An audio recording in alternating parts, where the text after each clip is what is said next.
One of the things that I've seen circulating around recently on reality TV shows that's really giving me a lot of pause for concern is hypersexuality. Hi, my name is Dr. Natalie Jones. I'm a licensed therapist. And I've seen, clips because I don't really watch TV like that, but just a couple of clips on TikTok where I've been, actually really concerned. And both of these were on predominantly Black television shows. One was a man, one was a woman. On one clip, a man was talking about needing to have sex all the time. And he was talking about how he could lay down more than he could stand up.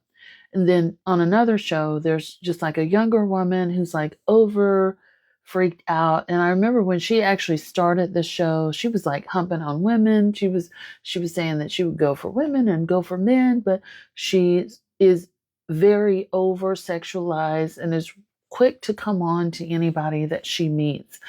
And I feel like as a culture in the US, hypersexuality has been normalized or been told that it's okay when it's not.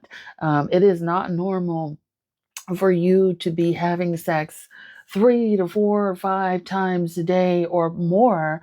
And then, basically still needing more after that, to be sitting with a 24-hour consistent erection, or even as a woman feeling like you need to hunch all the time, or, you're constantly looking for something more and more to scratch that itch, whether it be group sex, sex parties, swingers parties, random hookups every night, and just feeling like you need to do that. Pornography, if you're feeling like you need to watch porn for a significant amount of time during the day, these things are not normal, and it is not a high sex drive. And I don't watch the show, so I don't know if, with the first man, if the therapist, because I think he actually went to go to therapy to talk about it.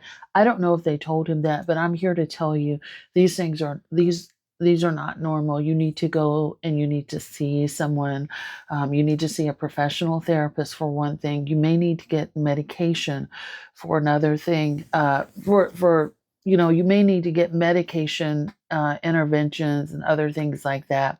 But most importantly, you probably need to explore with a professional where that actually comes from.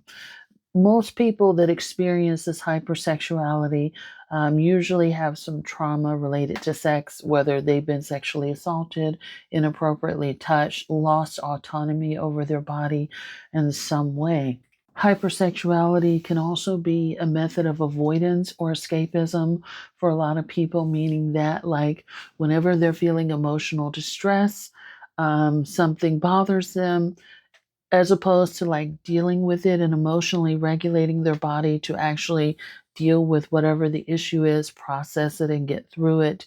They use sex as like an offset to kind of help deal with that. The other thing, you may want to look into Sex Addicts Anonymous. That is a group. There's a lot of literature on sexual addicts. One book that I finished reading, or I haven't finished actually, I'm almost done with it, is hold on, Women, Sex, and Addiction. There's a lot more books and literature out there for men, but that one I really like for women is by Charlotte Castle with a K, and that book is old, but I feel like it's still relevant for women who struggle with sex addiction. And I feel like we don't give enough conversation to women who are struggling with that. But I've seen this a lot. Um, I think our culture also escalates, sex addiction, particularly for Black folks.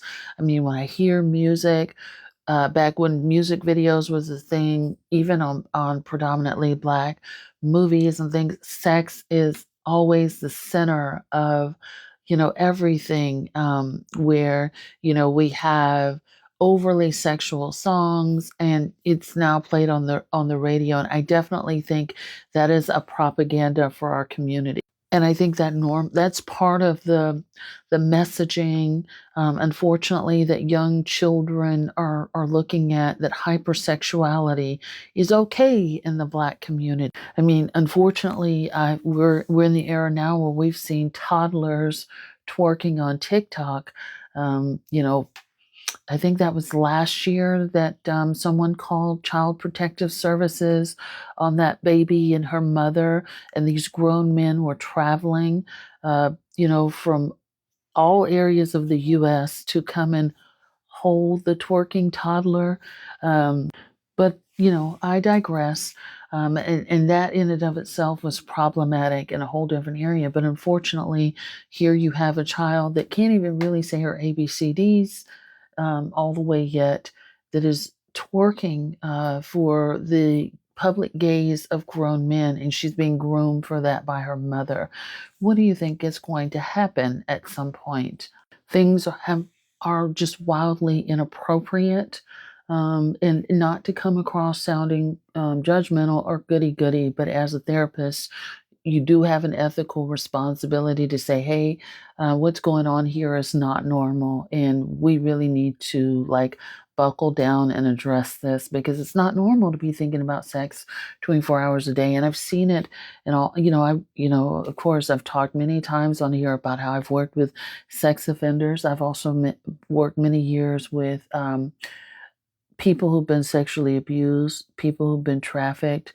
Of course, I've worked with prostitution community, pimps as well. So I've worked with sex workers as well. And I have to say that even with working with sex workers, I'm now starting to see people in the general public be more overtly sexual than people who are doing this for a living. You need to let that sink in. And they're happy about it. They're normalizing it. They're so comfortable, they're allowing it to play out on TV.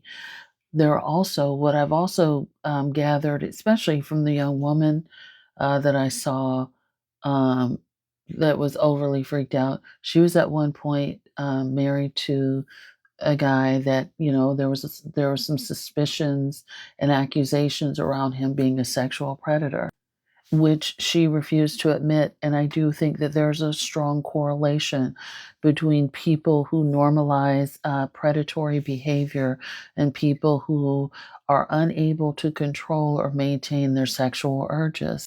And usually, when, if these people find themselves in relationships or marriages, when one person gets tired of all that freaky deaky or real life situations happen, guess what happens?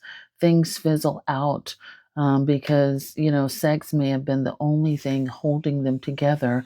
And try as you might, and I've said this before, you cannot build a relationship on sex. You cannot sustain a marriage on sex.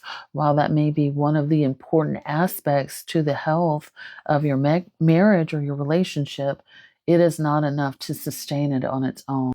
And, I'm seeing the signs there. And I've worked with, people with sexual problems for a long time, even in psych emergency, in the prison system, people that could not keep their hands out of their pants. And this is really becoming an epidemic, and it is really concerning. And I do think that TV and media and easy access to pornography is ratcheting things up tenfold. But let me know what your thoughts are.